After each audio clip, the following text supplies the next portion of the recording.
और सेठी साहब मौजूद हैं। सेठी साहब राजनीतिक विश्लेषक हैं, जरा उनका रुख कर लेते हैं, उसके बाद प्रदीप जी के पास आऊंगी।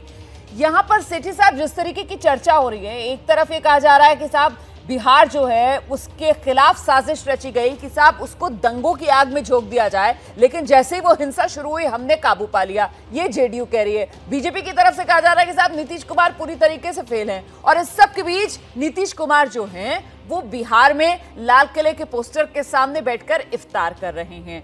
आप क्या समझ पा रहे हैं सर, ये पूरा माहौल 2024 की सियासी बिसात के हिसाब से इस पर चालें आगे बढ़ाई जा रही हैं?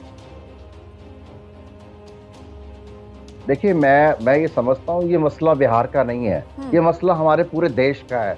जब चुनाव आते हैं तो एक दूसरे को डिफेम करने के लिए और अपने किसी भी हद तक हम चले जाते हैं। हमारे देश को आज पॉलिटिकल रिफॉर्म्स की जरूरत है। जो राजनीतिक लोग हैं, जो नेता हैं, उन्हें ये समझना चाहिए जो आम व्यक्ति है उसका कितना नुकसान होता है, देश की संपत्ति का कितना नुकसान होता है।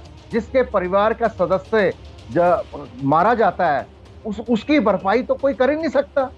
हम अपने पॉलिटिकल और राजनीतिक फायदे के लिए हम कहां तक गिरेंगे? हमें अपने इस किरदार को बुलंद करने की आवश्यकता है। देखिए, अगर वो इफ्तार पार्टी में जाते हैं, आम आदमी का पक्ष भी रखते रहते हैं टेलीविजन चैनल्स पर, यहाँ पर आपको क्या लग रहा है, यहाँ पर आप किसको कटघरे में खड़ा करेंगे? ये महागठबंधन की सरकार या फिर महागठबंधन की सरकार जो आरोप बीजेपी पर लगा रही है, बीजेपी को आप कटघरे में खड़ा करेंगे? नहीं, देखिए, मैं इस समय बीजेपी या जेडीयू या आम आदमी या कांग्रेस की बात नहीं कर रहा, मैं देश की बात कर रहा हूँ। मैं कहता हूँ सब पॉलिटिकल पार्टियों की कलेक्टिव जिम्मेवारी है वो देश और देशवासियों की चिंता करे, उनके हकों की, उनके अधिकारों की चिंता करे, जो मौलिक जो इश्यूज हैं उनके ऊपर काम करे, चाहे शिक्षा है, चाहे स्वास्थ्य है, चाहे रोजगार है, चाहे महंगाई है। तो हम सब यही है कि इसी तरीके की बातें